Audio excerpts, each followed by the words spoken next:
फिर से स्वागत है आपका विवोक ऑनलाइन क्लासेस में और मैं नेहा कुमावत आपको पढ़ाने वाली हूँ फाइनेंशियल मैनेजमेंट, वित्तीय प्रबंधन। और इसमें हम बात कर रहे थे वर्किंग कैपिटल की, कार्यशील पूंजी की।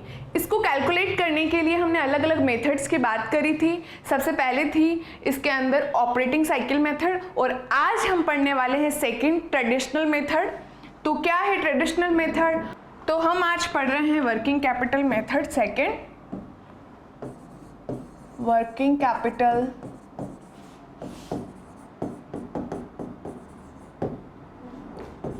मेथड्स।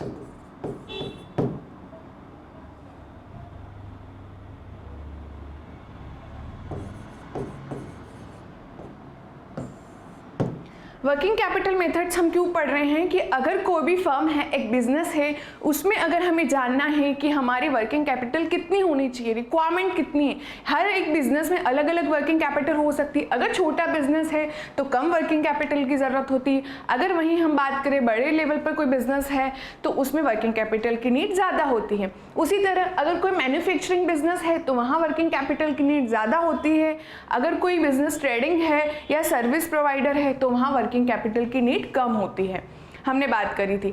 आज हम पढ़ने वाले हैं उसी के साथ सेकंड मेथड, क्योंकि फर्स्ट हमने ऑपरेटिंग की बात कर ली थी, ऑपरेटिंग साइकिल मेथड की, और आज है हमारी सेकंड, जिसको कहा जाता है परंपरागत विधि अथवा शुद्ध चालू संपत्ति या शुद्ध चालू दायित्व विधि, पूर्वानुमान विधि, फोरकास्टिंग मेथड के नाम से भी जाना जाता है।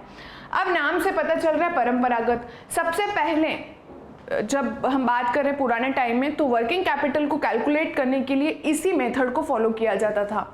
कौन सी मेथड है ये? परंपरागत विधि। इस मेथड में क्या होता है कि जितनी भी करंट एसेट्स हैं उसमें से करंट दायित्वों को, करंट लाइबिलिटीज को क्या करा जाता है?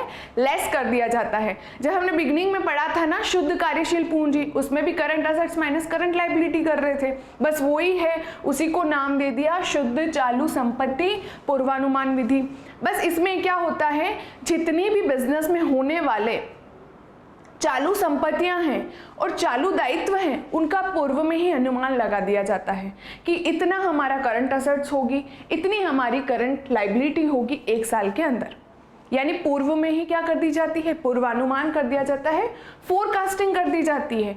सपोज मैं कहती हूँ कि 2022 में करंट एसेट्स 2 लाख की होगी और मेरे करंट लाइबिलिटीज जो होंगे वो 1 लाख के होंगे, तो मेरी वर्किंग कैपिटल कितनी हो जाएगी? 1 लाख। करंट एसेट्स में से करंट लाइबिलिटी गए तो वर्किंग कैपिटल बच गई, तो वर्किंग कैपिटल हो जाएगी 1 लाख की, है ना।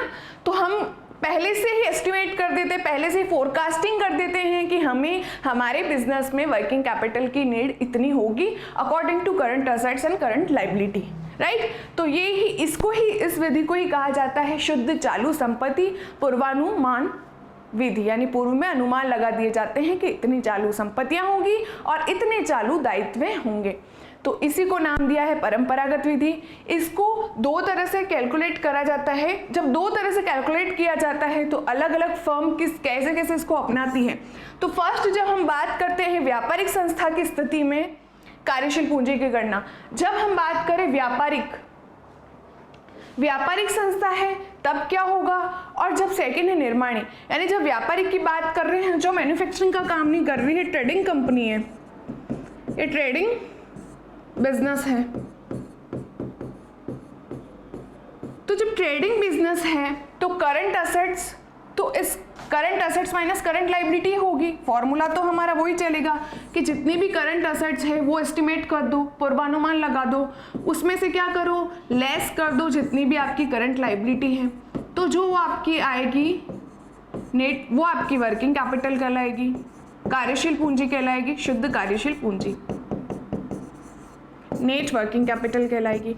क्या करना है? जब व्यापारिक संस्था है तो व्यापारिक संस्था होगी तो करंट एसेट्स में क्या क्या आ जाएगा?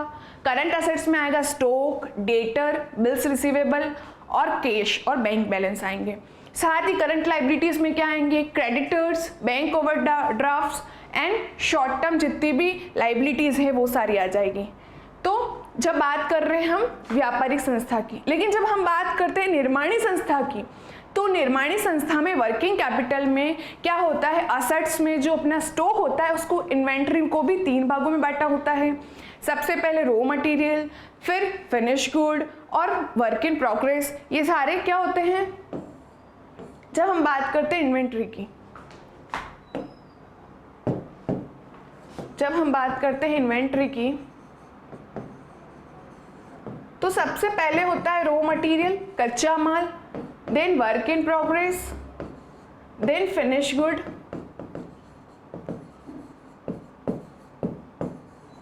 तो क्या करा जाता है, इनकी भी वैल्यू कैलकुलेट की जाती है। ये क्योंकि ये भी करंट असेट्स में ही माने जाएंगे, क्योंकि इन्वेंट्री किस में आती है, करंट असेट्स में ही आती है। तो हम क्या करते हैं, रॉ मटेरियल के अंदर भी लगने वाली कॉस्ट, वर्क इन प्रोग्रेस में भी लगने वाली कॉस्ट और फिनिश गुड में भी लगने वाली वर्किंग कॉस्ट का एस्टिमेट किया जाता है, पूर्वानुमान लगाया जाता है। फिर आ जाता है हमारे पास इन्वेंट्री, स्कंद आ जाता है, तो स्टॉक आ जाता है, फिर इस स्टॉक को ऐड करा जाता है करंट असेट्स में। तो जब हम बात करते हैं इसके अंदर, एक तरीके से आपको समझाते हैं इसमें, जब हम बात कर रहे हैं नॉन मैन्युफैक्चरिंग या ट्रेडिंग की, व्यापारिक संस्थाओं की बात कर रहे हैं, ट्रेडिंग की बात कर रहे हैं, तो ट्रेडिंग में क्या होता है, करंट असेट्स में हम क्या इंक्लूड करते हैं, सबसे पहले इंक्लूड करते हैं कैश, बैंक, कैश का कोई बैंक बैलेंस है, बैंक का कोई बैलेंस है। फिर उसके बाद हम ऐड करते हैं स्टॉक, अगर हमारा कोई कच्चा माल इसमें नहीं होगा, इसमें स्टॉक होगा, क्योंकि ट्रेडिंग कंपनी है, डायरेक्ट स्टॉक लाके बेचती है, प्रोडक्शन का काम नहीं करती है। प्रोडक्शन का काम करती है, मैन्युफैक्चरिंग का काम करती है, वो इस वाली मैन्युफैक्चरिंग साइड में आएगी, ठीक है। उसके बाद और क्या बनेंगे, माल लाएगी बेचेगी डायरेक्ट, तो डेटर्स बनेंगे, उधार पर बेचेगी तो ये सारी कहलाएगी करंट असेट्स, ठीक है। ये क्या कहलाएगी, करंट असेट्स। अब हमें चाहिए,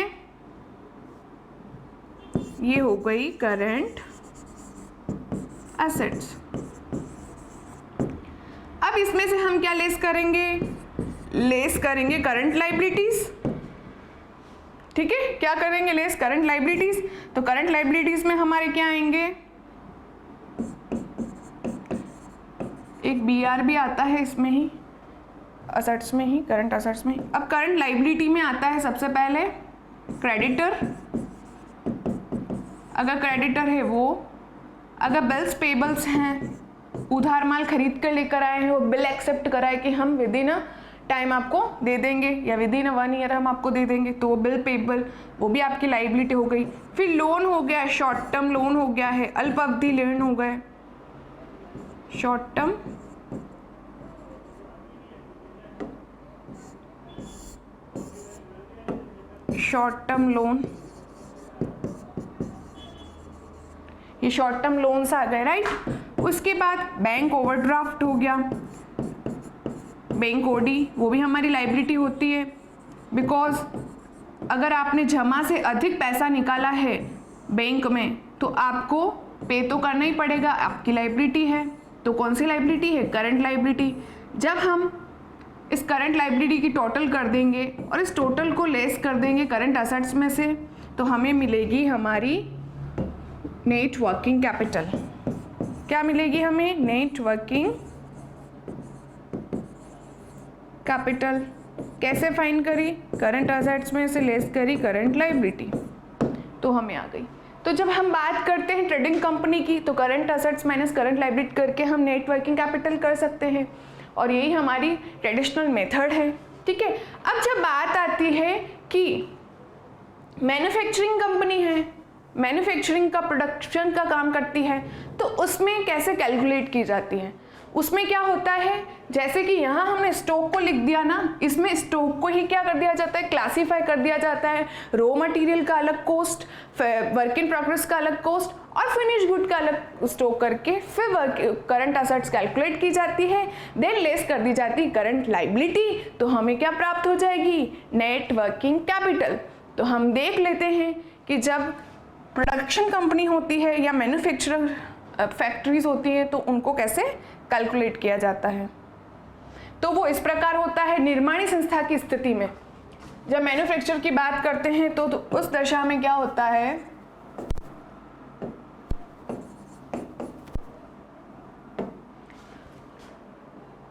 दशा में हमें क्या करना होता है, सबसे पहले करंट असेट्स ले ली, राइट, करंट असेट्स चालू संपत्तियां, तो stock of raw material for month consumption, एक महीने में आप जितनी भी आपका रॉ मटेरियल है उसका स्टॉक है वो ले लेंगे। यहाँ पर ये मंथली कैलकुलेट कर रहे हैं, यानी मंथ में एज्यूम कर रहे, फोरकास्टिंग मेथड है ना, पूर्वानुमान है, तो पूर्व में अनुमान लगा रहे कि हमें कम से कम इतना कच्चा माल चाहिएगा, तो वो लिख दिया मंथ में, ठीक है। अगर आपको मंथ में कैलकुलेट किया करने को बोले तो मंथ में करिए, डेज में बोले तो डेज में कर सकते हैं, अगर ईयर में बोले तो ईयर में कर सकते हैं, तो डेज में कैलकुलेट करते हैं तो 65, मंथ्स में करेंगे तो 12 और ईयर में करेंगे तो 1, ठीक है। तो जब बात आती है सेकंड वर्क इन प्रोग्रेस, ये तो बात हो गई रॉ मटेरियल की, तो रॉ मटेरियल है जो भी आपका वो लिख दिया आपने। उसके बाद वर्क इन प्रोग्रेस, जितना भी आपका वर्क इन प्रोग्रेस में आपका चल रहा है तो वो भी लिखेंगे, अगर फॉर अ मंथ है तो फॉर अ मंथ कैलकुलेट करेंगे, तो रॉ मटेरियल है वो लिखेंगे। जब वर्क इन प्रोग्रेस में भी माल आएगा तो वो आया तो कच्चा ना, तो उसकी वैल्यूएशन करेंगे मंथली। उसके बाद जो उसके ऊपर लेबर लगी, जैसे प्रोडक्शन हाउस में आ गया माल और क्या कर रहे हैं उसके ऊपर लेबर लग रही है, उस पर लेबर वर्क कर रही है, तो जो हम उनको पे करेंगे तो वो यहाँ आ जाएगा। उसके बाद ओवरहेड्स, उस पर जो भी एक्स्ट्रा खर्चे लग रहे हैं, ऊपरी व्यय लग रहे हैं उस माल को बनाने के लिए, तो वो सारा आ जाएगा इसमें। तो जब इसको प्लस कर देंगे तो वो जो आएगी वर्किंग प्रोग्रेस आएगी, ये रही work in progress for a month, ठीक है। उसके बाद आ गया हमारा stock of finish good, raw material, इसमें भी रॉ मटेरियल लगा, फिनिश गुड हुआ, तो फिनिश गुड के लिए भी रॉ मटेरियल तो हमने यूज करा, तो उसकी कैलकुलेशन कर दी। देन लेबर, उसके ऊपर जो लेबर लगी और ओवरहेड्स लगे, ऊपरी व्यय लगे, तो क्या करा हमने, जो हमारी इन्वेंट्री है उसको भी हमने क्या कर दिया, अलग अलग भागों में बांट के, देन उसका मंथली बेस पर क्या कर दी, एस्टिमेट कर दिया कि इतनी हमें स्टॉक की नीड तो होगी। उसके बाद क्या करा, फिनिश गुड के बाद हमारा आता है डेटर्स आएंगे, सन्ड्री डेटर्स यानी देनदार, और रिसीवेबल यानी बिल्स रिसीवेबल, राइट, उसको भी हम एस्टिमेट कर रहे हैं। तो raw material, then labour, then overhead, इनकी टोटल कर दी तो हमें रिसीव हो जाएगा सन्ड्री डेटर्स। कंप्लीट है यहाँ तक। उसके बाद अगर हमें कोई पेमेंट इन एडवांस पेमेंट मिला, जो है हमने किसी को दिया है, if any payment in advance, अगर हमने क्या कर दिया है, कोई एडवांस इनकम, सपोज लेबर है वहाँ पर वर्क कर रहे हैं, उनको सैलरी एडवांस पे कर दी, या कुछ भी ऐसा एक्सपेंस है जिसको आपने एडवांस पे कर दिया, तो वो भी आपकी क्या है, करंट एसेट्स है, क्योंकि जब तक आप उसको अर्जित नहीं कर लेते एक समय अवधि में, तब तक आपका अधिकार है उसको फिर से प्राप्त करने का, तो वो भी आपकी क्या हुई, करंट एसेट्स हुई, अगर आपने एडवांस में किसी को क्या करा है, पेमेंट करा है। उसके बाद अगर कोई कैश बैलेंस है कि आप रखते हो इतना कैश तो मुझे चाहिए ही चाहिए वर्किंग कैपिटल के लिए, तो वो हो गई, तो इन सबको हम ऐड कर देंगे तो ये हमारी आ जाएगी टोटल करंट एसेट्स, कुल चालू संपत्तियां आई अभी तक। उसके बाद हम लेस करेंगे करंट लाइबिलिटीज में क्रेडिटर्स हो जाएंगे। उसके बाद आउटस्टैंडिंग एक्सपेंसेस यानी बकाया खर्च, ऐसे खर्चे जिनका भुगतान अभी तक नहीं किया है, यानी उनकी सेवाएं तो ले ली है लेकिन क्या करा है, अभी तक उनको चुकाया नहीं है, बकाया चल रहे हैं, तो चुकाना बाकी है, हमारा क्या है, दायित्व बनता है, हमारे ऊपर कर्जा, एक तरह से हमें उसका जो है एक्सपेंस पे करना है, तो आउटस्टैंडिंग एक्सपेंसेस हमारी क्या है, लाइबिलिटी है। और कौन सी लाइबिलिटी है, करंट लाइबिलिटी। तो अगर ऐसी कोई लाइबिलिटी है तो वो भी लेस करी जाएगी, किसमें से, टोटल करंट असेट्स में से लेस की जाएगी लाइबिलिटीज। तो जब लेस करेंगे तो हमें रिसीव होगा वर्किंग कैपिटल। वर्किंग कैपिटल आ जाएगी, कैसे आएगी, करंट असेट्स माइनस लाइबिलिटी, ये करंट असेट्स, ये करंट लाइबिलिटी, लेस कर दी तो हमें जो रिसीव हुआ वो हुआ वर्किंग कैपिटल, कार्यशील पूंजी हमें प्राप्त हो गई। उसके बाद इसमें ऐड करेंगे प्रोविजन मार्जिन फॉर कंसिडेंसी। अगर कोई आकस्मिकताएं होगी कि सपोज कुछ भी इमरजेंसी हो गई तो उसके लिए हमें वर्किंग कैपिटल की नीड होगी। तो ऐसा हमने अगर कोई प्रोविज़न बना रखा है, सपोज अगर कोई बिजनेसमैन है या एडवाइज़र है, फाइनेंशियल एडवाइज़र, वो क्या करते हैं, प्री प्लानिंग करते हैं कि कम से कम हम 50,000 एक्स्ट्रा कैश में रखेंगे हमारी वर्किंग कैपिटल के लिए। तो उन्होंने क्या बनाया, एक आयोजन बना लिया 50,000 का। तो ऐसा कोई आयोजन बनाया हुआ है तो उसको भी क्या कर दिया जाएगा, जोड़ दिया जाएगा हमारी वर्किंग कैपिटल में। तो फिर जोड़ने के बाद जो आएगा वो आएगी हमारी नेट वर्किंग कैपिटल, शुद्ध कार्यशील पूंजी। ठीक है, तो कुल मिला के बात क्या हुई, current assets minus current liability की हुई है और उसी को नाम दे दिया है नेट वर्किंग कैपिटल और मेथड का नाम आ गया परंपरागत विधि। और बस होता ये है इस विधि में कि जितनी भी चालू संपत्तियां हैं और चालू दायित्व हैं उनका पूर्व में अनुमान लगा लेते हैं। ठीक है, क्या करते हैं, पूर्व में ही अनुमान लगा लेते हैं और फिर कैलकुलेट कर देते हैं कि हमें इतनी वर्किंग कैपिटल की नीड होगी। और अगर उनको लगता है कि इतनी आकस्मिकताओं के लिए हमें क्या है, एक प्रोविज़न रखना होगा, तो वो एक प्रोविज़न रख देते हैं आकस्मिकताओं के लिए, कंटिंजेंसी के लिए, राइट। तो फिर हमें प्राप्त हो जाती है नेट वर्किंग कैपिटल। अब हमने इतना जो फॉर्मूला पढ़ा है तो क्या करते हैं, इसके साथ साथ हम ये भी कैलकुलेट करते हैं कि जब हम रॉ मटेरियल की बात कर रहे हैं, फिनिश गुड की बात कर रहे हैं, जब हम बात कर रहे हैं हमारे रॉ मटेरियल की, फिनिश गुड की, वर्किंग प्रोग्रेस की और फिनिश गुड की जब हम बात कर रहे हैं तो इनके अंदर जो ये raw material, direct labour, overhead है, इनको कैसे कैलकुलेट करेंगे। तो जो इनको कैलकुलेट करेंगे उनके भी क्या हैं, थोड़े फॉर्मूलेज हैं, तो वो भी देख लेते हैं हम क्या है। उपरोक्त प्रारूप में दिए गए मदों में से प्रमुख मदों की गणना करना। जो हमें ये मद दी हुई है, stock of raw material, work in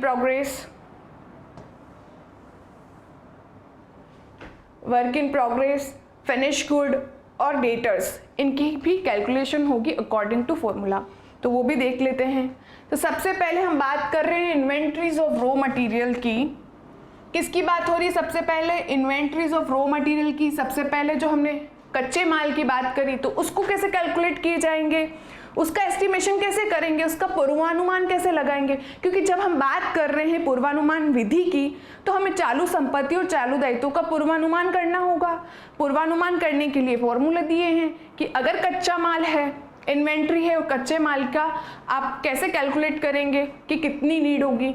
तो सबसे पहले एस्टिमेशन प्रोडक्शन, अनुमानित उत्पादन, कि आप इतना तो प्रोडक्शन करेंगे। जैसे अगर कोई बिजनेसमैन है वो बोलता है मैं एक महीने में कम से कम 20,000 यूनिट तो बनाना चाहता हूँ, 20,000 इकाइयाँ बनाना चाहता हूँ। ठीक है, अगर किसी का इलेक्ट्रॉनिक का जो मैन्युफैक्चरिंग है तो वो बल्ब का निर्माण करता है, तो वो बोलता है मुझे महीने में कम से कम 50,000 बल्ब तो बनाने ही हैं। तो वो उसने जो सोचा, वो एस्टिमेट करा, तो वो ही कहलाएगा एस्टिमेटेड प्रोडक्शन, अनुमानित उत्पादन, अनुमान लगाना कि इतना तो मैं प्रोडक्शन करूंगा। उसको मल्टीप्लाई करना है cost of raw material per unit. जो रॉ मटेरियल पे पर यूनिट कॉस्ट आएगी वो अनुमान लगाएगा कि कम से कम मेरे को रॉ मटेरियल पे 5 रुपए पर यूनिट तो चुकाना है, तो वो मल्टीप्लाई हो जाएगा cost of raw material per unit. Then multiply होगा एवरेज इन्वेंट्री होल्डिंग पीरियड, कि आप औसतन उस इन्वेंट्री को कितने टाइम तक होल्ड करके रखते हो अपने पास। जब हम ऑपरेटिंग साइकिल पीरियड पढ़ते हैं ना, उसमें बताया था होल्डिंग पीरियड का, तो वही है। तो ये आपको क्वेश्चन में डायरेक्ट गिवन होगा कि इतने मंथ या इतने डेज के लिए आप होल्डिंग करके रखोगे। तो कुल मिला के करना है एस्टिमेटेड प्रोडक्शन, आप कितना अनुमानित उत्पादन करेंगे, और जो रॉ मटेरियल की पर यूनिट कॉस्ट आएगी उसको मल्टीप्लाई कर दो, और जितने टाइम आप होल्डिंग करते हो उसको भी मल्टीप्लाई कर दो। तो जो कैलकुलेट करने पर आपको रिसीव होगा तो वो होगा inventory of raw material. As it is same work in progress का भी करना है और फिनिश गुड का भी करना है, तो वो भी देख लेते हैं। जब हम बात करते हैं वर्क इन प्रोग्रेस की, तो वर्क इन प्रोग्रेस में फिर से आता है रॉ मटेरियल, तो ये आ गया रॉ मटेरियल। तो रॉ मटेरियल का वही है फिर से estimated production multiply by raw material cost per unit की कॉस्ट क्या होगी कच्चे माल के लिए वो, then multiply average time span of work in progress के लिए कितना टाइम लगा उस कच्चे माल को कन्वर्ट होने में, फिनिश गुड होने में, वो टाइम। देन उसके बाद लेबर आ गई, लेबर में भी एस्टिमेटेड प्रोडक्शन कितनी इकाइयों का, अनुमानित इकाइयों का उत्पादन किया जा रहा है, उन इकाइयों को लेबर को पर यूनिट के हिसाब से कितना पे किया जा रहा है वो मल्टीप्लाई कर देंगे। Then average time span of working progress inventory, फिर क्या करेंगे उस वर्क इन प्रोग्रेस में कितना टाइम लगा, कितनी ड्यूरेशन लगी वो आ जाएगा, ये क्वेश्चन में गिवन होगा। उसके बाद ओवरहेड्स के लिए भी वो ये एस्टिमेटेड प्रोडक्शन कितना प्रोडक्शन हो रहा है, पर कॉस्ट कितनी दे रहे हो आप, हर ओवरहेड पर, हर खर्चे पर, हर जो ऊपरी व्यय हैं उन पर आप कितनी कॉस्ट दे रहे हो वो मल्टीप्लाई हो जाएगा। Then average time span of work in progress, अगर वो ऊपरी व्यय हुए हैं तो उनको कितना टाइम लगा है average time work in progress में। उसके बाद आती है सी इन्वेंट्री और फिनिश गुड। अब बात आ रही है फिनिश गुड की। फर्स्ट हमने ये देख ली, सेकेंड हमने वर्क इन प्रोग्रेस देख ली, अब थर्ड हम देख रहे हैं इन्वेंट्री ऑफ फिनिश गुड। तो फिनिश गुड की इन्वेंट्री के लिए अनुमानित आपका उत्पादन है वो, उसको मल्टीप्लाई करेंगे मैन्युफैक्चरिंग कॉस्ट पर यूनिट से, जितनी भी मैन्युफैक्चरिंग होने में लागत आई है पर लागत उसको लेंगे, उसमें डेप्रिसिएशन नहीं लेना है क्योंकि वो नॉन कैश है। फिर उसके बाद फिनिश गुड को होल्डिंग करने में जितना टाइम हुआ है वो लेंगे। उसी तरह डेटर्स है, तो डेटर्स के लिए बजटेड क्रेडिट सेल्स, जितनी भी आपने बजट तैयार किया कि इतनी सेल तो हम करेंगे ही करेंगे। सपोज आपने बोला कि 50,000 बल्ब का हमें क्या करना है, प्रोडक्शन करना है 1 महीने में, तो वो तो हो गया एस्टिमेटेड प्रोडक्शन। लेकिन आप बोलते हो कि मुझे मंथली कम से कम जो है सेल करनी है 1 लाख की, अगर आपने ऐसा कुछ डिसाइड करा है तो वो आपकी बजटेड सेल होगी। ठीक है, बजटेड क्रेडिट सेल के 1 लाख की मुझे सेल करनी ही करनी है, तो वो क्या करा आपने पहले बजट बना दिया इतनी सेल का, तो वो सेल कहलाएगी बजटेड सेल। देन मल्टीप्लाई होगा cost sale per unit cost कितनी पड़ रही है आपको सेल करने के लिए वो मल्टीप्लाई करेंगे। फिर एवरेज डेट कलेक्शन, जितने भी डेटर्स बने उनसे कलेक्ट होने में पैसा कितना टाइम लगेगा, तो वो आपके कहलाएगा डेटर्स। तो ये जो फॉर्मूला दिया है, तो एक क्वेश्चन देख लेते हैं, क्वेश्चन से इसको समझना काफ़ी आसान हो जाएगा। तो एक क्वेश्चन लेते हैं और उससे पहले ये समझते हैं कि वर्किंग कैपिटल में और कौन सी ऐसे इंपॉर्टेंट महत्वपूर्ण बातें हैं जो हमें ध्यान में रखनी चाहिए। तो कुछ बातें इस प्रकार है, कार्यशील पूंजी की गणना में ध्यान रखने योग्य बातें, देनदारों की राशि की गणना रोकड़ लागत के आधार पर करनी चाहिए, जबकि प्रश्न में अन्यथा न लिखा हो। जो भी डेटर्स हैं तो डेटर्स की जो कैलकुलेशन करोगे कैश के आधार पर करोगे, रोकड़ लागत के आधार पर करोगे। ठीक है, उसके बाद सेकंड जो सबसे इंपॉर्टेंट है, ये सेकंड वाली, अर्धनिर्मित माल यानी वर्क इन प्रोग्रेस में जो माल लगा हुआ है उसकी राशि की गणना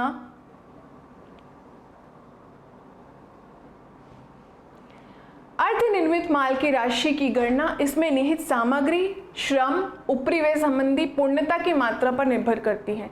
यानी बात आती है कि जब हम वर्किंग कैपिटल की जब कैलकुलेशन करेंगे तो उसमें भी रॉ मटेरियल है, लेबर लगी हुई है और ओवरहेड्स लगे हैं, उसकी कैलकुलेशन कैसे करेंगे। ठीक है, तो ये क्या कह रहा है, ये पॉइंट इंपॉर्टेंट पॉइंट, कि जब हम अर्ध माल की राशि की गणना करते हैं तो उसमें लगी हुई मटेरियल, लेबर और ओवरहेड संबंधी पूर्णता कितनी पूरी लेंगे। कच्चे माल की राशि को सामान्यतः 100% दिया जाता है, जितना भी रॉ मटेरियल है वो 100% लगा है, लेकिन मजदूरी और ऊपरी व्यय की पूर्णता के अनुपात में लिया जाता है। लेकिन जो भी आपकी लेबर है और ओवरहेड है उसको एक रेशो दिया जाता है। यदि प्रश्न में पूर्णता की मात्रा का उल्लेख नहीं है तो हम क्या करेंगे, हमारे अकॉर्डिंग रेशो देंगे 50%, यही लिखा है। अब ये क्या है बात है, ये आप समझिए कि ये इंपॉर्टेंट पॉइंट क्या कहना चाह रहा है। बात आ रही है वर्किंग कैपिटल की, और वर्किंग कैपिटल में जो हमारी वर्क इन प्रोग्रेस,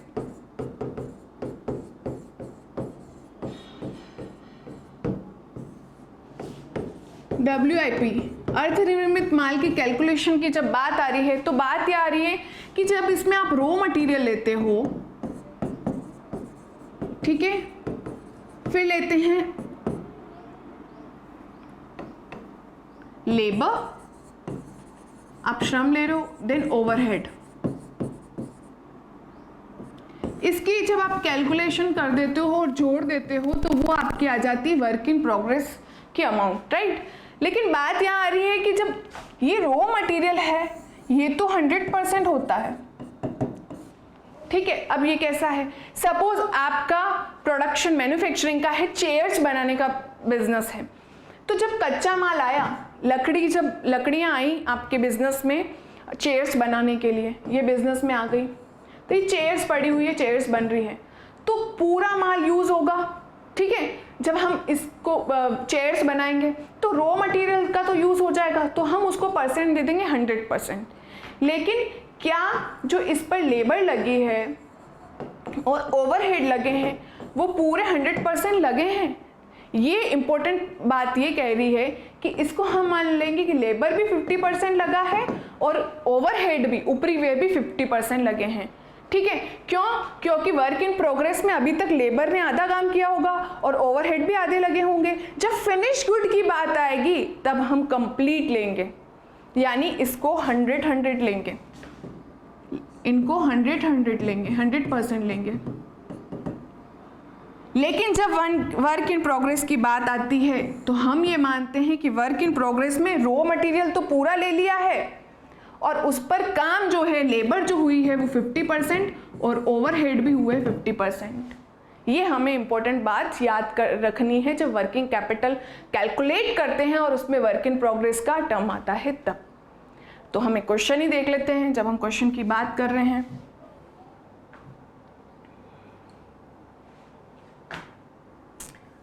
तो क्वेश्चन है हमारे सामने, निम्न विवरणों के आधार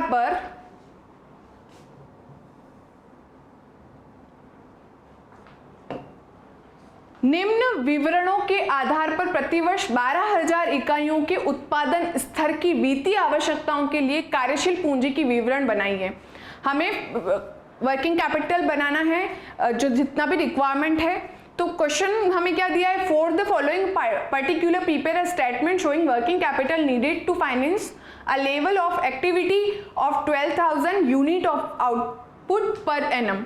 हमें analysis of selling price per unit, इन्होंने एनालाइज किया है कि हमें रॉ मटेरियल पे 5 रुपीज पर कॉस्ट आती है, लेबर पर 3 रुपए प्रति लागत आती है और ऊपरी व्यय पर 2 आती है। ऐसे करके 10 तो लागत आती है, हमारा प्रॉफिट 2 है और हम बेचते कितने में, सेल कितने करते हैं, 12 रुपए प्रति लागत में। तो हमें एस्टिमेटेड प्रोडक्शन दे दिया है 12,000 का और पर कॉस्ट दे दी है कितना लगता है। इसके अलावा क्या क्या दिया है, कच्चा माल औसतन 1 माह भंडारण में रहता है। अब सबका एवरेज जो कैलकुलेशन दी, एवरेज मंथ दिया है। जब हम बात करते हैं एवरेज इन्वेंट्री होल्डिंग पीरियड्स की, तो ये सब क्वेश्चन में गिवन है। हमें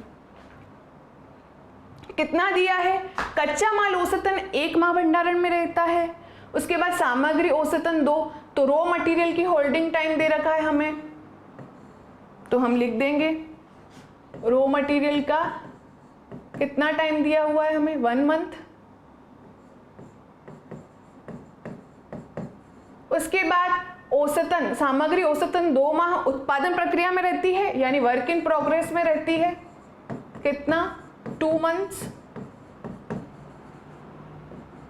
उसके बाद फिनिश गुड के लिए औसतन 3 माह में रहती है, तो फिनिश गुड के लिए कितना है average time, average holding time है 3 मंथ्स।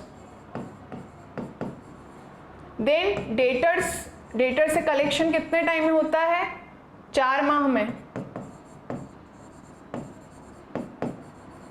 फिर जितने भी पूर्ति करता है, यानी हमारे जितने भी क्रेडिटर है, सप्लायर्स हैं, जहां से हम उधार माल खरीद कर लेकर आए हैं, वो 2 माह के लिए हमें क्या देते हैं, पेमेंट के लिए टाइम देते हैं। तो हमें क्या है, एवरेज हमारा जितना भी टाइम है, ड्यूरेशन है होल्डिंग के लिए, वो हमें मिल गया है। उसके बाद आप ये मान लें कि वर्ष भर उत्पादन और ऊपरी व्यय बराबर गति से चलते आए हैं, ये एडिशनल लाइन दे दी है। अब हमें क्या बनाना है, वर्किंग कैपिटल रिक्वायरमेंट का हमें फॉर्मेट बनाना है। Solution statement showing working capital requirement. हमें कितनी वर्किंग कैपिटल की रिक्वायरमेंट है,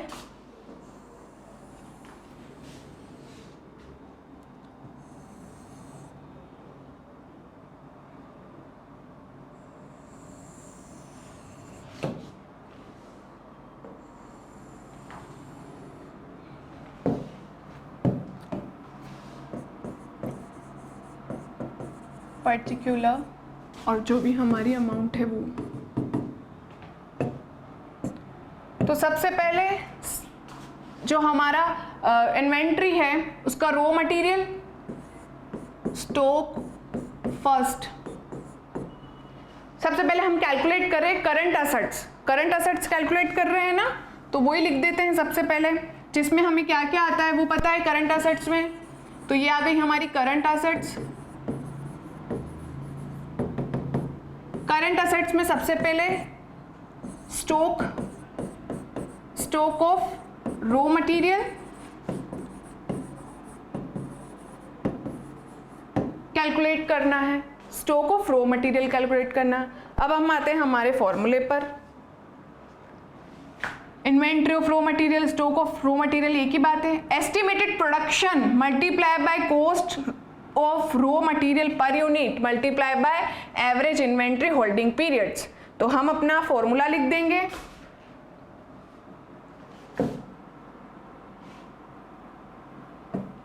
इसका फॉर्मूला है estimated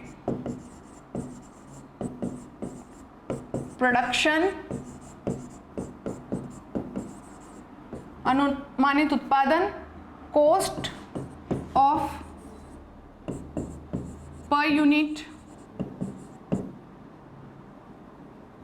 cost of per unit of raw material multiply by average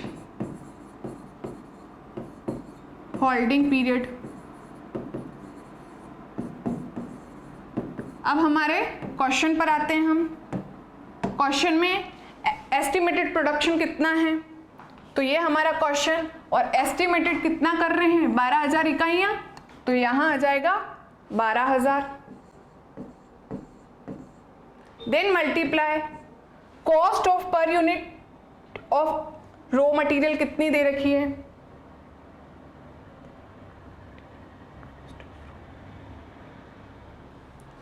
cost of, इसको लिख देते हैं cost of raw material per unit. कच्चे माल की प्रति इकाई लागत कितनी है, ये दी हुई है रॉ मटेरियल की पर यूनिट कॉस्ट 5, तो हम मल्टीप्लाई कर देंगे 5 से, ये हो गया multiply by 5। Then multiply average holding period कितना है रॉ मटेरियल का, ये देखिए हमने एवरेज होल्डिंग पीरियड निकाला था ना, रॉ मटेरियल का कितना है 1 मंथ है, तो हम मल्टीप्लाई कर देंगे 1 मंथ से।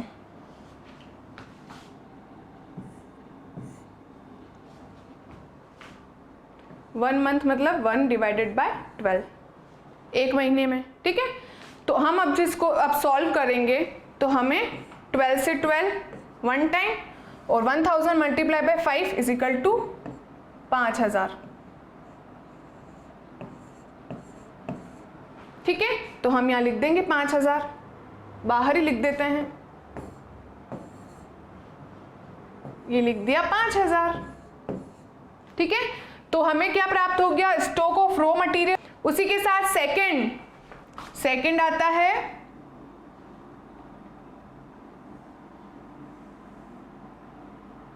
सेकंड आएगा वर्क इन प्रोग्रेस का, inventory of work in progress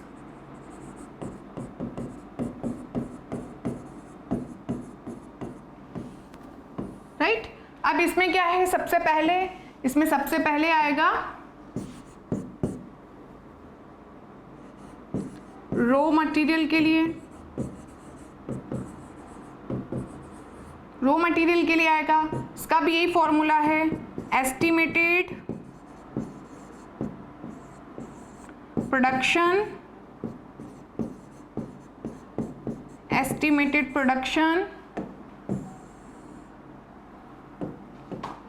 multiply cost of raw material per unit. भाई रॉ मटेरियल की बात हो रही है तो cost of raw material per unit, कच्चे माल की इकाई प्रति लागत, multiply by average holding period,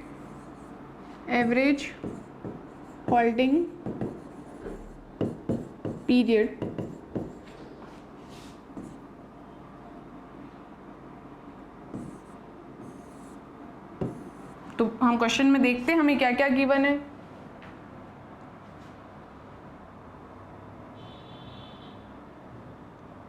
तो एस्टिमेटेड प्रोडक्शन 12,000 ही है, ये ले लिया 12,000। Cost of raw material per unit कितनी दी हुई है, 5 ही है, तो हम ले लेंगे 5। मल्टीप्लाई एवरेज होल्डिंग पीरियड कितना है वर्क इन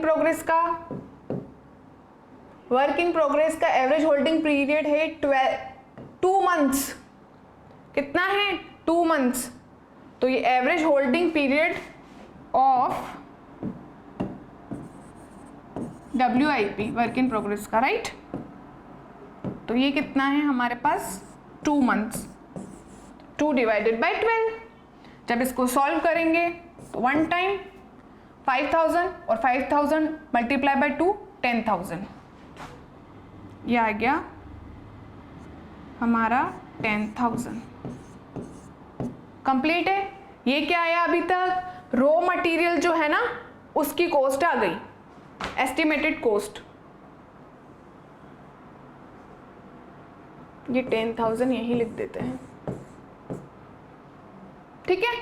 तो हमने क्या कैलकुलेट कर दी, रॉ मटेरियल की कैलकुलेट कर दी, estimated production multiply by cost of raw material per unit multiply by average holding period. उसके बाद साथ ही साथ हम कैलकुलेट कर देंगे, बी है लेबर, जो वर्क इन प्रोग्रेस में लेबर लगेगी उसके लिए क्या फॉर्मूला है, estimated production multiply cost of labour per unit. Labour की पर यूनिट कॉस्ट कितनी है, multiply by average holding period, average holding period of work in progress. Labour work in progress में कितना टाइम रहती है वो कैलकुलेशन करेंगे। तो एस्टिमेटेड प्रोडक्शन हमें पता ही है 12,000 है।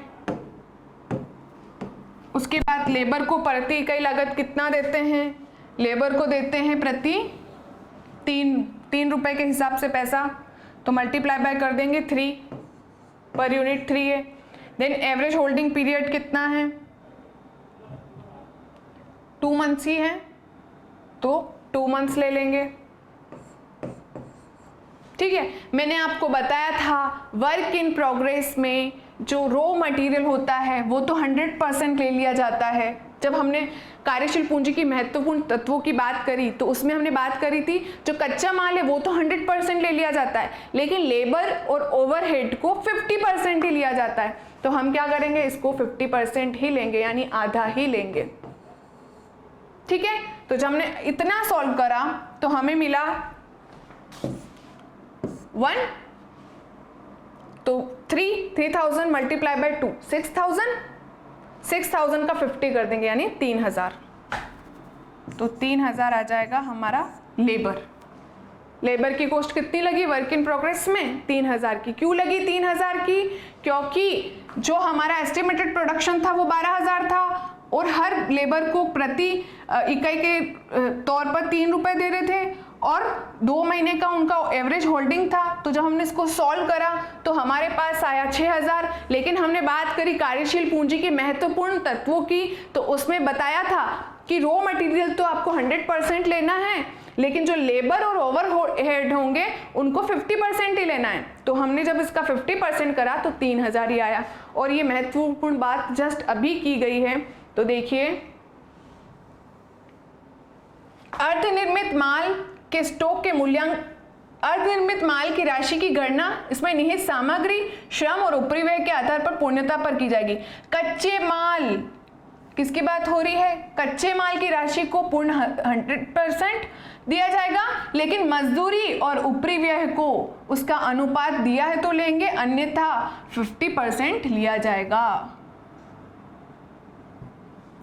तो ये बात हो गई। उसके बाद हमने 50% ले लिया। अब निकालेंगे ओवरहेड की। अभी तक वर्क इन प्रोग्रेस चल रहा है। थर्ड है हमारा ओवरहेड। ओवरहेड की कैलकुलेशन होगी, कैसे करेंगे? इसमें भी estimated production multiply cost of overhead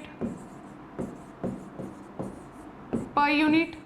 per unit जितना लग रहा है ओवरहेड को, वो multiply average holding period of work in progress. Work in progress में कितना लग रहा है ओवरहेड का एवरेज है, जो होल्डिंग पीरियड है वो कितना लग रहा है वो लेंगे। अब क्वेश्चन में एस्टिमेटेड प्रोडक्शन 12000 दिया हुआ है। कॉस्ट कितनी है उपरिव्ययों की, तो वो देख लेते हैं। ओवरहेड की पर यूनिट कॉस्ट दे रखी है 2, तो वो ले लेंगे हम 2। मल्टीप्लाई एवरेज होल्डिंग पीरियड कितना दिया हुआ है? Average holding period work in progress का 2 मंथ ही है, तो हम लिख देंगे 2 / 12, 2 महीने का दिया हुआ है। अब मैंने आपको बताया था कि जो ओवरहेड है वर्क इन प्रोग्रेस की कैलकुलेशन में ओवरहेड को भी 50% ही दिया जाता है रेशो। तो हम क्या कर देंगे, इसका जो भी आएगा उसका 50% कर देंगे।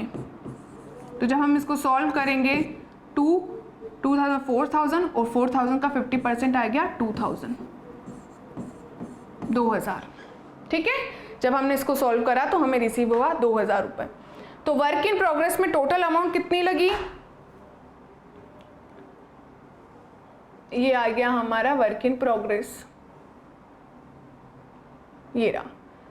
रॉ मटेरियल पे 10,000, लेबर पर 3,000 और ओवरहेड पर 2,000, तो टोटल हो गई 15,000। तो 15,000 हमारी कहाँ लगी? वर्क इन प्रोग्रेस पर। उसी तरह last finish good, finish good की भी कैलकुलेशन होगी। Inventory of finish good,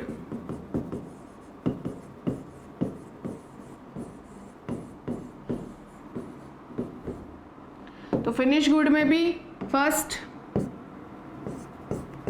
raw material, ये लीजिए estimated production,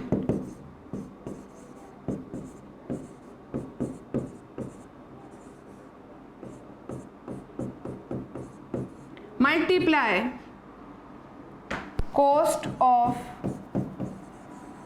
raw material per unit. Per unit हम कितनी कॉस्ट पे कर रहे हैं वो, then multiply average holding period of finish good. अब किसका कैलकुलेट कर रहे हैं हम? Finish good. फिनिश गुड में लगने वाला औसतन टाइम क्या है? तो सबसे हमारा पहले एस्टिमेटेड प्रोडक्शन 12,000 है, मल्टीप्लाई करेंगे, रॉ मटेरियल को हम पर यूनिट 5 दे रहे हैं, लेकिन फिनिश गुड का एवरेज होल्डिंग कितना है ये देखिए। निर्मित माल औसतन 3 माह भंडारण में रहता है, 3 मंथ, तो ये आ जाएगा 3 मंथ्स।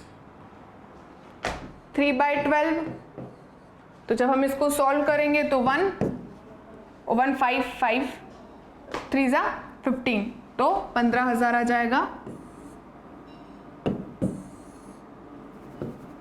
15,000 हमें यहाँ मिल जाएंगे।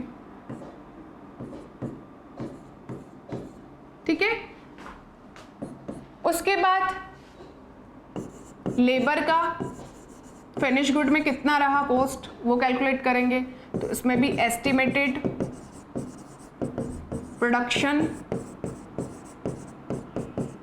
Multiply cost per unit, cost of labour per unit,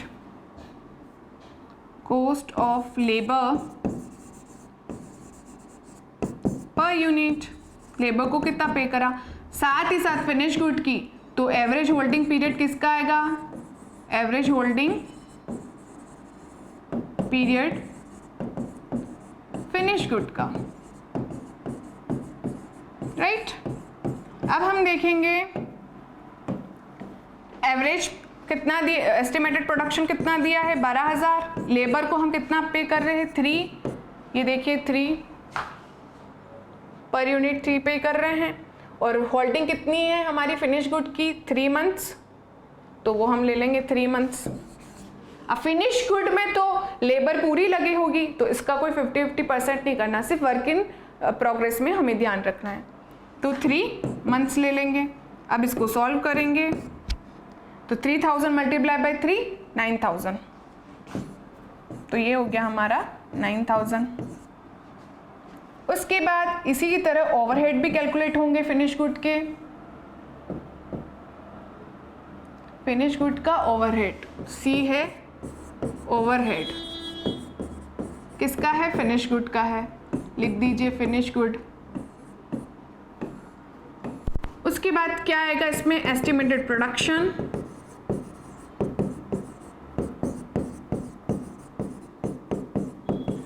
multiply cost of overhead per unit, ऊपरी व्यय की प्रति इकाई लागत, multiply average holding period of finish good,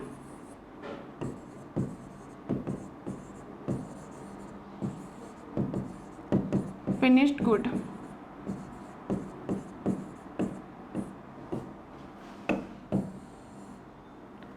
तो एस्टिमेटेड प्रोडक्शन हमें पता है 12,000, ओवरहेड को कितना पे कर रहे हैं पर यूनिट, ओवरहेड को 2 पे कर रहे हैं, तो मल्टीप्लाई आ जाएगा 2 multiply by average holding period finish good का कितना है 3 मंथ्स है, 3/12 है। सोल्व करेंगे इसको, 2 मल्टीप्लाई 3 6000, तो ये हो जाएगा हमारा 6000 ओवरहेड का। तो टोटल कितना हो गया हमारा फिनिश गुड का कॉस्ट, 15, 9 और 6 30,000, कितना आया 30। ठीक है, तो तीनों क्या आ गया। अब बचा डेटर्स। अब डेटर्स की कैलकुलेशन करेंगे कि डेटर की कॉस्ट कितनी है। डेटर के लिए भी सबसे पहले हमारा क्या आएगा, रॉ मटेरियल, कच्चे माल के लिए हम कैलकुलेट करेंगे कॉस्ट कितनी आएगी। तो फॉर्मूला है, डेटर्स का कितना टाइम है 4 मंथ्स है। ये देखिए हमारे क्वेश्चन में डेटर्स को कलेक्शन होने में एवरेज कितना टाइम लगता है 4 मंथ, तो हम यहाँ लिख देंगे बिगिनिंग में ही एवरेज के इसके लिए कितना है 4 मंथ है।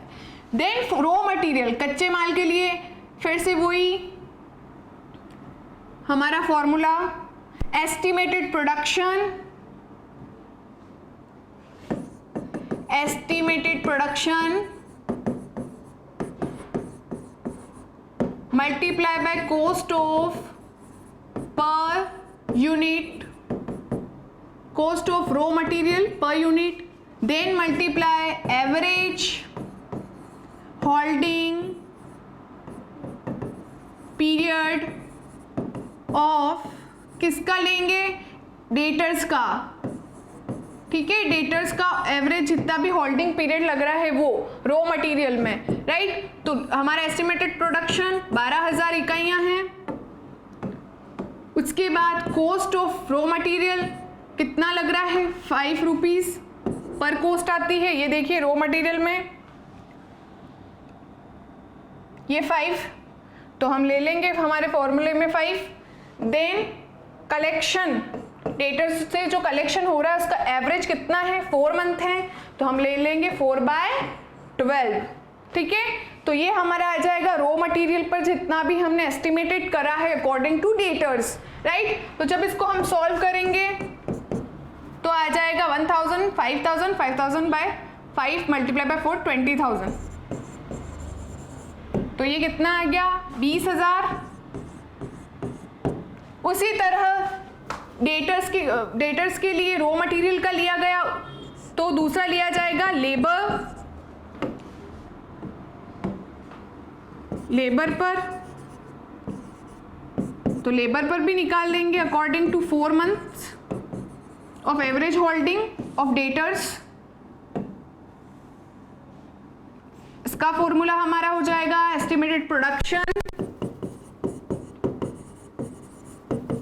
Estimated production multiply by cost of labour per unit. Labour per unit कितनी कॉस्ट है, multiply average holding of debtors की एवरेज होल्डिंग कितनी है, पीरियड 4 है। एस्टिमेटेड प्रोडक्शन फिर से 12,000, कॉस्ट ऑफ लेबर कितनी पे कर रहे हैं, 3, तो ये आ जाएगा 3 मल्टीप्लाई एवरेज होल्डिंग कितना कर रहा है डेटर्स, 4 मंथ, तो 4 डिवाइडेड बाय 12, तो ये आ जाएगा 12,000, ठीक है। ये कितना आ जाएगा, 12,000। जिस प्रकार हमने डेटर्स का रॉ मटेरियल की वैल्यू की कैलकुलेशन कर ली, लेबर की कर ली, ओवरहेड की भी कर लेते हैं। तो थर्ड हमारा हो जाएगा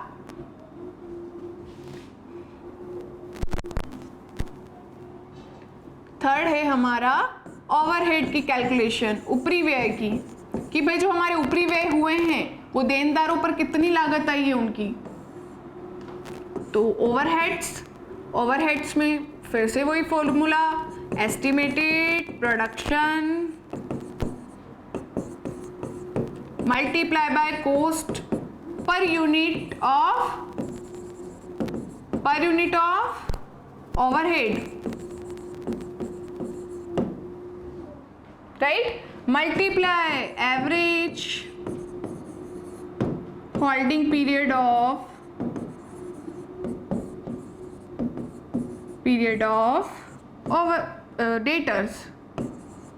डेटर्स का होल्डिंग पीरियड।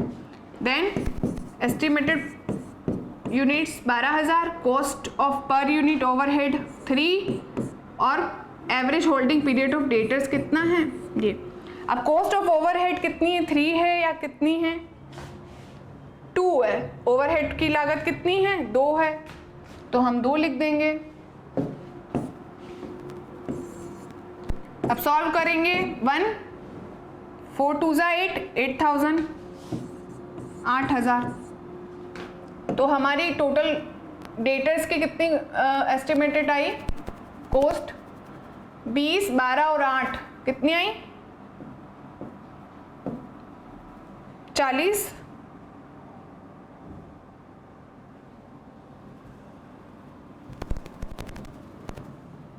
ये देखिए डेटर्स की 4 मंथ्स की 20 of raw material, 12 for labour, then 8 for overhead. तो ये सब हो गई हमारी 40,000,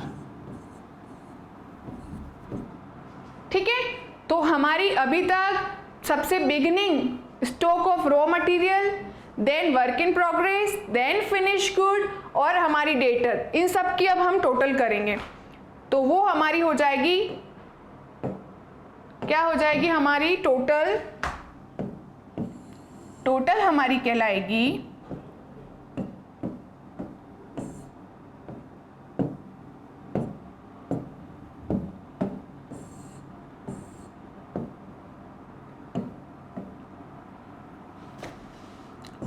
टोटल करंट असेट्स क्या कहलाएगी? टोटल करंट असेट्स, कुल चालू संपत्तियां, जिसमें हम क्या क्या ऐड करेंगे? हम ऐड करेंगे inventory of raw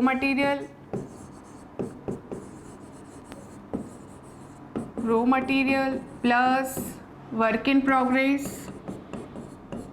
finish goods, then debtor, इन तीनों की टोटल लेंगे, वो हमारी कहलाएगी, यहाँ पर जो आएगी रिसीव की, वो कहलाएगी हमारी टोटल करंट असेट्स। तो देख लेते हैं कितनी टोटल करंट असेट्स है। 40, 30, 70 हो गए,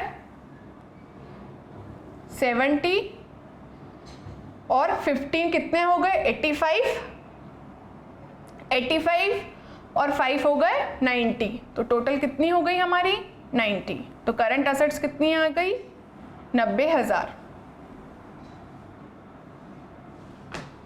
ये आ गई हमारी 90,000 करंट असेट्स। फॉर्मूला तो है current assets minus current liability. अब देखते हैं हमें करंट लाइबिलिटी में क्या क्या दिया हुआ है। तो करंट लाइबिलिटी में ऑब्वियसली क्रेडिटर की इंफॉर्मेशन दी हुई होगी, हम देख लेते हैं। तो हमारी टोटल करंट असेट्स हो गई 90,000। फॉर्मूला कहता है current assets minus current liability. अब करंट लाइबिलिटी भी देख लेते हैं।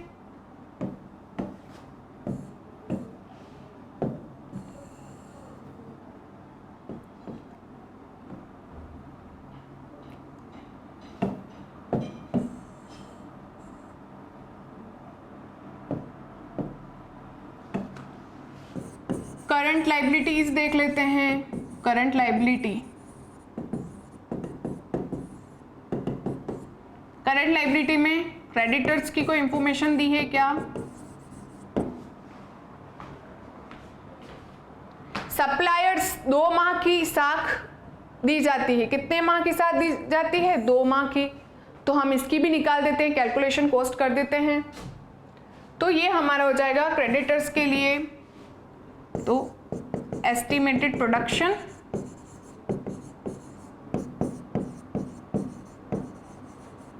कितना है? 12,000 multiply by cost of per unit of raw material कितनी आ जाएगी हमारी? 5 मल्टीप्लाई बाय सप्लायर्स को कितने टाइम में पेमेंट कर रहे हैं हम?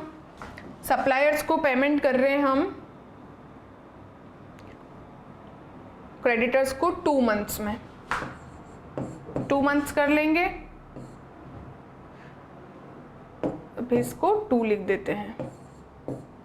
1 और 1000 मल्टीप्लाई 5 मल्टीप्लाई बाई 2 10, कितना आ गया? क्रेडिटर को 10,000। अब ये 10,000 माइनस में आएंगे क्योंकि करंट लाइबिलिटी हमें लेस करनी है। ठीक है, तो क्या करेंगे इसके अंदर? हम करंट लाइबिलिटी में हमने क्या कैलकुलेशन करी? हमने इसमें क्या करा? जितने भी क्रेडिटर है उसकी कॉस्ट फाइंड आउट करी। तो क्रेडिटर 2 मंथ्स के लिए दिए हुए हैं और हमें पता है कि जो क्रेडिटर्स हैं तो एस्टिमेटेड प्रोडक्शन 12,000 का है और हमें पता है क्रेडिटर्स के लिए जो भी हमारे लेनदार होते हैं उसके लिए कच्चा माल जो हम लाते हैं उसी में उसकी लागत की गणना की जाती है। भाई लेनदारों के लिए हम लेबर थोड़ी चुकाएंगे, ऊपरी व्यय नहीं चुकाएंगे। तो लेनदार किससे जुड़े होते हैं? जब हम कच्चा माल लेकर आते हैं। जैसे कि अगर मैं कच्चा माल 10,000 का खरीद कर लेकर आई तो ये जो कच्चा माल है तो इसी पर मैं कॉस्ट निकालूंगी ना लेनदार की। भाई इस पर मुझे 10,000 रुपये का जो मैं माल है इस पर मुझे कितना पैसा लेनदारों को देना है। तो हमें देना, हमारा प्रोडक्शन जो है 12,000 का है, कॉस्ट ऑफ रॉ मटेरियल 5 दी है और जो मल्टीप्लाई करना है वो करना है एवरेज होल्डिंग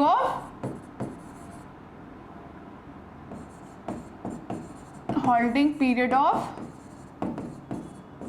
क्रेडिटर का होल्डिंग पीरियड है। क्रेडिटर को पेमेंट पीरियड कितना है? 2 मंथ्स है। तो वो कैलकुलेट कर दिया तो हमें प्राप्त हो गया 10,000। तो जो हमारी इसके अलावा कोई भी हमारी लाइबिलिटी नहीं है तो करंट असेट्स में से करंट लाइबिलिटी यानी हमारी करंट लाइबिलिटी कितनी हो गई? टोटल 10,000 हो गई।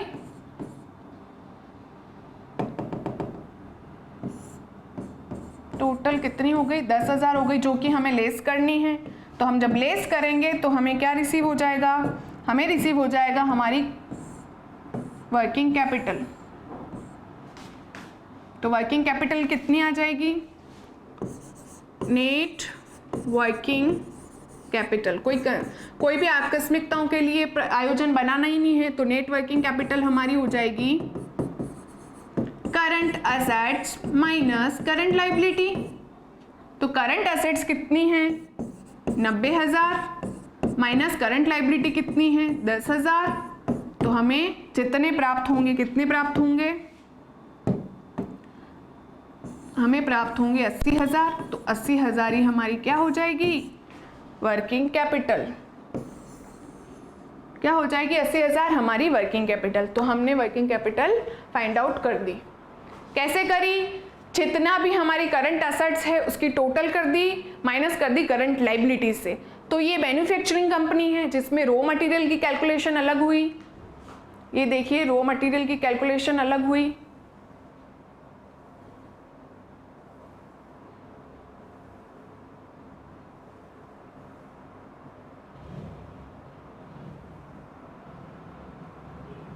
ये देखिए सबसे पहले करंट एसेट्स ली, उसमें स्टॉक ऑफ रॉ मटेरियल की कैलकुलेशन करी फॉर्मूला से, वो हमें रिसीव हुआ। उसके बाद इन्वेंट्री वर्क इन प्रोग्रेस की कैलकुलेशन करी, वर्क इन प्रोग्रेस में भी रॉ मटेरियल लगा, लेबर लगा और ओवरहेड लगा। वर्क इन प्रोग्रेस में लेबर और ओवरहेड 50% ही लगता है, उसके अकॉर्डिंग हमने कैलकुलेट करा। उसके बाद फिनिश गुड का कैलकुलेट करा, रॉ मटेरियल, लेबर और ओवरहेड के अकॉर्डिंग। ये रहा रॉ मटेरियल, लेबर और ओवरहेड किसके अकॉर्डिंग, फिनिश गुड के अकॉर्डिंग। जब हमें रॉ मटेरियल के हिसाब से कैलकुलेट हो गया, वर्क इन प्रोग्रेस से हो गया, फिनिश गुड से हो गया, फिर हमने डेटर्स का कैलकुलेशन करा। तो डेटर्स का भी हमने रॉ मटेरियल, लेबर और ओवरहेड के according debtors average holding period के अकॉर्डिंग कैलकुलेट करा, जो कि 4 मंथ था। उसके बाद हमने इन सबको टोटल कर दिया। जब हमने इन करंट असेट्स को टोटल करा, raw material, work in progress, finish good और डेटर्स का, तो इनकी कॉस्ट जब टोटल करा तो हमें 90,000 प्राप्त हुई। वो है हमारी टोटल करंट एसेट्स है, चालू संपत्तियां हैं। उसमें से हम लेस करेंगे करंट लायबिलिटीज, चालू दायित्व जो कि सिर्फ क्रेडिटर थे, और क्रेडिटर की होल्डिंग पीरियड थी 2 मंथ्स। और क्रेडिटर किससे जुड़े होते हैं, हमारे रॉ मटेरियल से। जब हम कच्चा माल लाते हैं तो कच्चे माल पर ही हमने लागत निकाली। तो 12,000 हमारा एस्टिमेटेड प्रोडक्शन था, तो रॉ मटेरियल की कॉस्ट 5 आती है और 2 महीने का हमें क्या है एवरेज होल्डिंग देते हैं, पीरियड की पेमेंट कर सकते हैं हम क्रेडिटर को। तो उसके अकॉर्डिंग 10,000 आ गए। तो 10,000 हमारी करंट लायबिलिटी हो गई।